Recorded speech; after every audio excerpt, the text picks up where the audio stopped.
2 months spent scavenging for wins has led them here. The granddaddy of them all. The season's 2 best stories. Penn State and USC. The convergence of their comebacks. In the 103rd Rose Bowl game. I'm up with 6 yards on this 3rd down. Barkley with a quick burst. Saquon Barkley will score.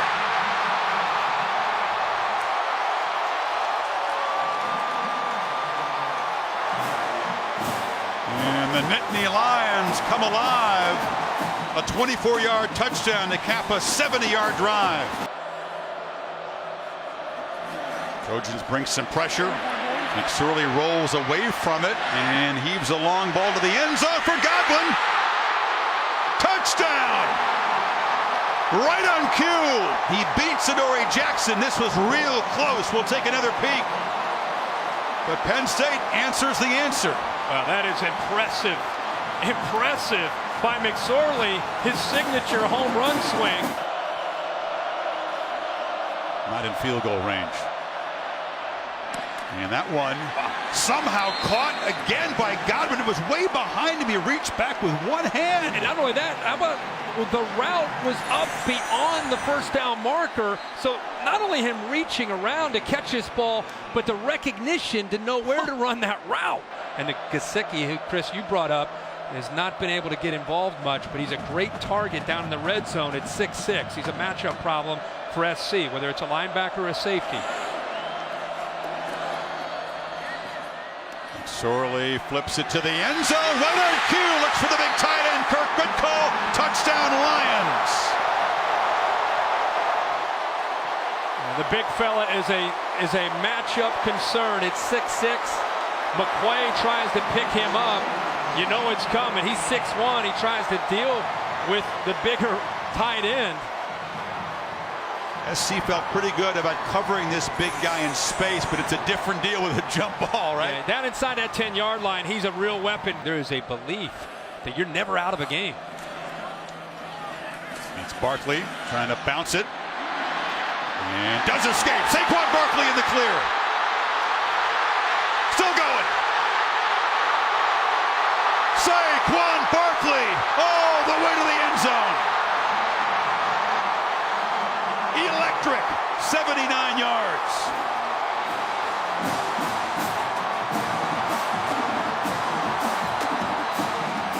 I mean, this is Saquon Barkley in a nutshell in one play. Play is designed to go up into the middle of the USC defense, and then you've got 2 defenders that have a chance to make a play. Play's designed to go to the inside. He shakes tail the safety. Another safety comes up, Harris. He misses him. Then he cuts all the way back against Chris Hawkins and then shows you the speed to take it to the end zone. You do it again and again and again. It's hard for outsiders to understand the belief this team has that they can always continue to do this. But in one play, they grab the lead.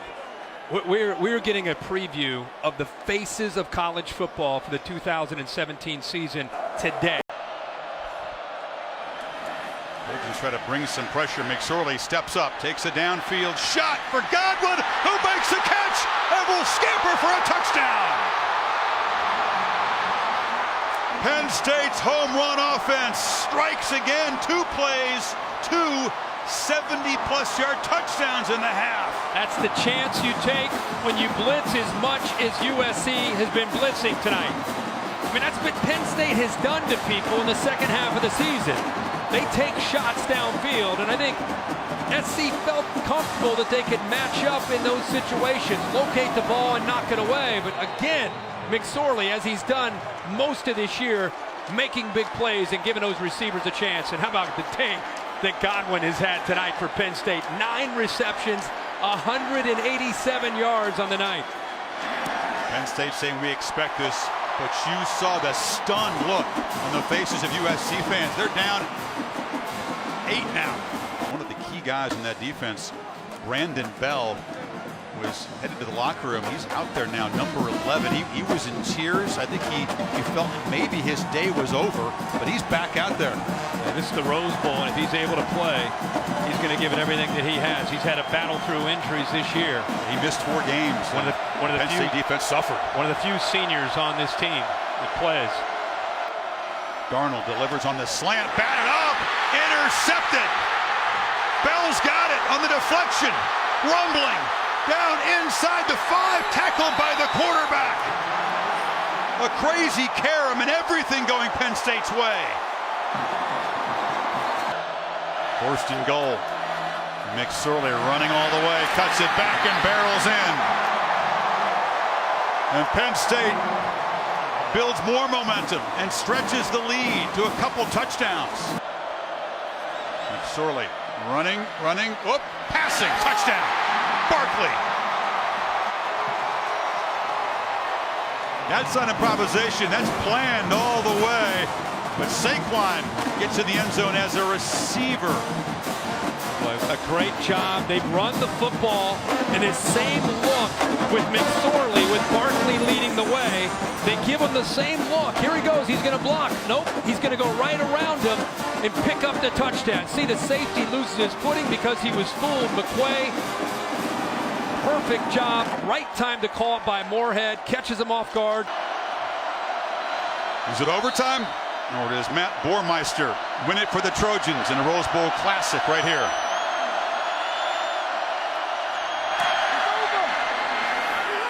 It's good. USC wins it.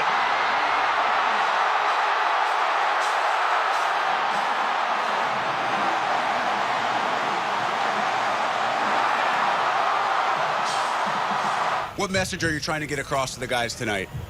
Well, I think more than anything, there's a lot of hurt, there's a lot of emotion in that locker room right now. But what I told them, that's natural and that's fine, and let that emotion out. But there shouldn't be guys hanging their head. Their chest should be out. We had one of the more remarkable seasons in college football, maybe one of the better Rose Bowl games ever. And I couldn't be more proud of them. If you want to be emotional about something, you be emotional that this is the last time that this 2016 football team will be together in that locker room. Those seniors that we'll be indebted to forever, that's what you get emotional about, that those guys won't be a part of us moving forward. The thing I'm probably emotional about more than anything is this last time that this 2017 football team will be together. These seniors like Malik, this last time we'll be in that locker room with those guys. So that's probably the thing. That's probably the thing that hurts me the most, because Malik and his other seniors have been through so much in this program, and me specifically, and Penn State will be indebted to you for a very long time. The Big Ten East probably remains the hairiest division at the top. Penn State brings back a ton of talent, including Trace McSorley, including Joe Moorhead, the offensive coordinator, who decided he didn't want to be a one-year wonder. He's coming back. He was probably the biggest difference on that team this year. You watched Penn State. I hope everybody, because Harbaugh gets so much attention and Urban Meyer is so great, are people watching what's happening at Penn State?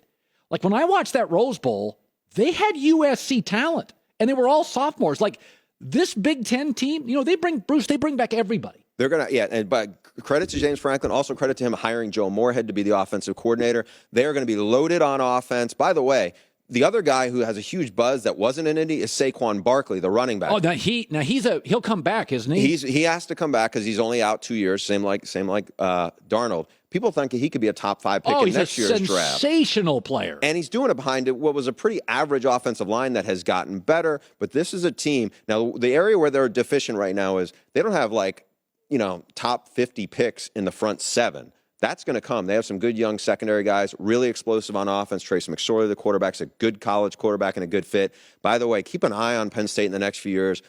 They are putting together a big-time recruiting class for 2018. So they got that thing rolling now. We took great strides this year. I mean, in 3 years, we've won a Big Ten championship and played a really exciting brand of football. We only had 1 senior on offense and 3 on defense, so we're one of the youngest teams in the country, and we got a chance to be really good this year. I've been talking to our players about we have to stay true to who we are, which is a hard-nosed blue-collar program, stay humble, stay hungry, but use those experiences that we had this year in a Big Ten championship game and the Rose Bowl to grow from that, but not lose our identity.